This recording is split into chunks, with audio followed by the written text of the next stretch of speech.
Ledakan dahsyat terjadi kemarin di wilayah Dnipropetrovsk, Ukraina. Pihak berwenang setempat langsung menyebutnya sebagai kejahatan perang dan mengumumkan evakuasi besar-besaran terhadap penduduk sipil. Setidaknya 3 rumah pribadi hancur total dan 15 lainnya rusak. Itulah akibat dari ledakan di dekat Dnipro kemarin. Peristiwa ini diketahui pada hari Selasa 25 Agustus. Secara resmi, penyebab insiden tersebut belum dikonfirmasi. Polisi dan Dinas Layanan Darurat Negara Wilayah Dnipropetrovsk menolak berkomentar dan menyarankan para jurnalis untuk menunggu pernyataan dari administrasi pemerintah daerah. Namun, jawaban yang jelas hingga kini belum juga diberikan. Ratusan orang dievakuasi secara darurat dari rumah mereka sendiri di komunitas Peschanskaya, distrik Samar. Dan masalahnya adalah ini sudah menjadi insiden ketiga yang serupa dengan ledakan dan detonasi susulan yang terjadi dengan detonasi di wilayah Ukraina dalam 2 bulan terakhir. Mari kita bahas dengan sangat hati-hati apa yang terjadi kemarin di dekat Samar dan mengapa pihak berwenang setempat sudah menyebutnya sebagai kejahatan perang. Nama saya Alexei Peci, mari kita bahas topik ini bersama-sama. Tapi sebelum kita mulai, saya minta Anda untuk berlangganan saluran ini, sukai video ini, dan jangan lupa tulis komentar Anda di bawah video ini, mungkin setelah menontonnya. Jadi, mari kita mulai dengan fakta-faktanya. Pada tanggal 25 Agustus, terjadi ledakan dahsyat di dekat kota Samar di wilayah Dnipropetrovsk. Media lokal segera menunjukkan besarnya ledakan dan melaporkan adanya kebakaran setelahnya. Di beberapa pemukiman, evakuasi langsung diumumkan. Vanya, lari ke kiri. Sayangnya ada korban jiwa dan OBD. Kepada warga yang kurang mampu bergerak, diminta untuk membawa dokumen, obat-obatan yang diperlukan, dan barang bukti. Pada tanggal 26, Bidan dan dari komentar serupa tentang penyebab. Perwakilan mereka menyarankan para jurnalis untuk menunggu. Ini Blue.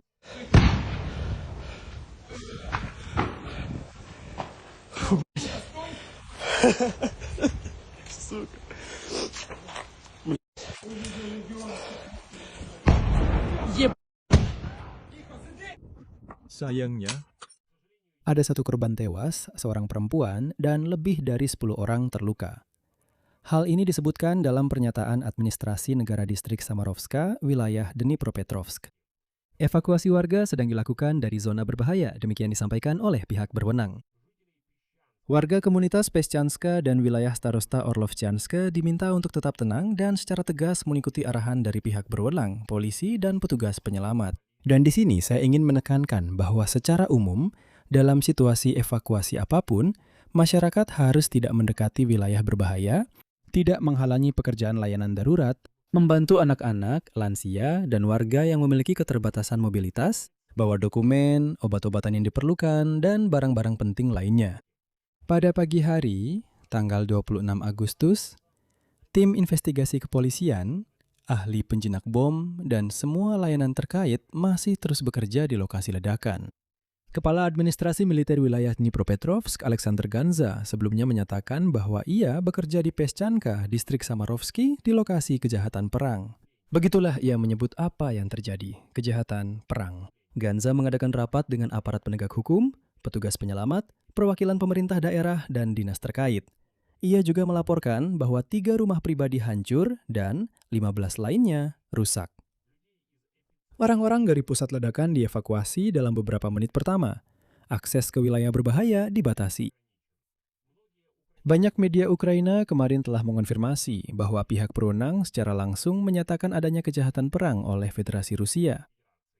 Meskipun polisi dan petugas penyelamat di wilayah Dnipropetrovsk secara resmi masih menahan diri untuk memberikan komentar serupa tentang penyebabnya. Perwakilan mereka menyarankan para jurnalis untuk menunggu pernyataan terpisah dari administrasi negara daerah, karena lokasi ledakan bisa menjadi topik yang sensitif.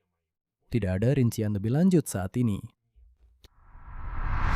Namun sayangnya, ini tampaknya mirip dengan apa yang sudah pernah terjadi sebelumnya, dan bahkan belum lama ini. Pada malam tanggal 6 Juli tahun ini, saya ingatkan, pasukan Rusia menyerang Visnevo di dekat Kiev. Setelah itu terjadi ledakan sekunder dari benda-benda berbahaya yang mudah meledak yang disimpan di gudang. 8 orang tewas, 29 lainnya terluka, 5 jalan hancur, lebih dari 600 orang dievakuasi sementara. Dan saat itu Presiden Ukraina Volodymyr Zelensky secara langsung menyebut situasinya benar-benar mengerikan dan menginformasikan bahwa di Vishneva ada gudang amunisi. Musuh menyerang gudang tersebut. Selanjutnya, saya akan mengutip pernyataannya. Para pelaku akan dibawa ke ranah pidana dan tentu saja akan dipecat dari Ukroboronprom, karena gudang tersebut merupakan salah satu fasilitas milik Ukroboronprom. Kemudian beberapa hari setelahnya, Dinas Keamanan Ukraina mengidentifikasi para pimpinan perusahaan Ukroboronprom yang secara khusus menempatkan gudang tersebut di Vishneva, tepat di dekat permukiman warga. Direktur Ukroboronprom saat itu mengundurkan diri, dan sedikit lebih dari seminggu kemudian, 2 pimpinan perusahaan milik negara di bawah grup tersebut dipecat karena melanggar aturan penyimpanan. Dan yang paling penting, setelah insiden itu, Zelensky memerintahkan untuk memeriksa semua gudang senjata di Ukraina, agar letaknya jauh dari kawasan permukiman. Meskipun perlu dicatat, kecil kemungkinan Ukroboronprom sengaja menempatkan amunisi di gudang-gudang seperti itu karena niat jahat.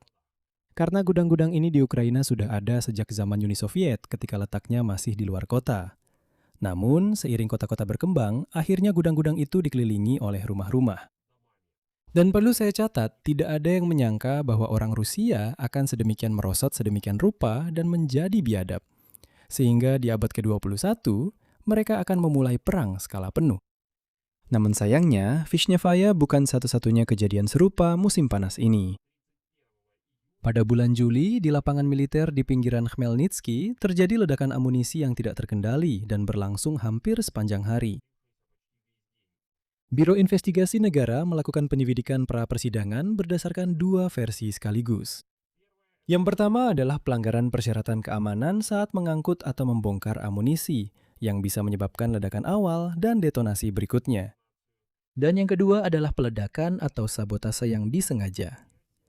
Yang kedua adalah tindakan pihak lawan yang ditujukan untuk menghancurkan persenjataan dan stok perlengkapan militer Ukraina. Saat itu, 5 personel militer terluka.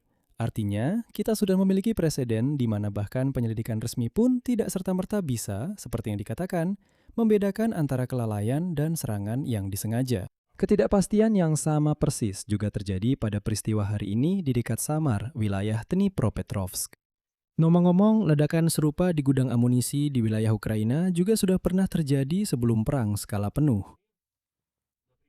Misalnya, pada tahun 2018, ledakan di gudang militer dekat Izhneya di wilayah Chernihiv memaksa evakuasi 12.500 orang.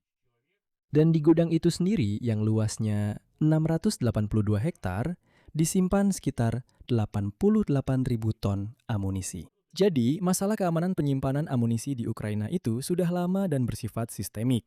Masalah ini sudah ada sebelum tahun 2022. Dan sebelum itu pun, orang Rusia juga menyerang fasilitas-fasilitas ini. Namun, justru selama perang skala penuh, setiap insiden seperti ini secara otomatis menimbulkan pertanyaan. Apakah ini kelalaian atau serangan musuh yang disengaja? Kesimpulannya, dalam 1,5 bulan terakhir, ini sudah setidaknya insiden ketiga yang serupa dengan ledakan dan detonasi sekunder di wilayah Ukraina. Vishnevaya pada 6 Juli, lapangan tembak di dekat Khmelnytsky, 31 Juli, dan sekarang Pestanica dekat Samar pada 25 Agustus. Pada kasus pertama, penyebabnya segera dan jelas diketahui. Itu adalah serangan Rusia terhadap gudang amunisi yang menyebabkan beberapa pejabat pertahanan Ukraina kehilangan jabatannya. Pada kasus kedua, penyelidikan hingga kini masih berkisar antara dugaan pelanggaran aturan penyimpanan dan pengangkutan, serta dugaan sabotase oleh musuh. Sedangkan pada kasus ketiga, yaitu kasus kemarin, pihak berwenang setempat bahkan sebelum penyelidikan selesai sudah menyebut kejadian tersebut sebagai kejahatan perang. Meskipun polisi dan dinas darurat negara secara resmi belum mengonfirmasi penyebabnya. Namun hanya ada satu kesimpulan dari semua ini. Penting untuk menjaga keselamatan diri sendiri dan teman-teman jangan pernah mengabaikan peringatan serangan udara. Saya cukupkan sampai di sini. Pendapat dan kesimpulan Anda silakan tulis di kolom komentar di bawah episode ini. Jangan lupa subscribe channel ini, tekan lonceng, dan beri like. Itu saja untuk hari ini. Jaga diri Anda. Sampai jumpa.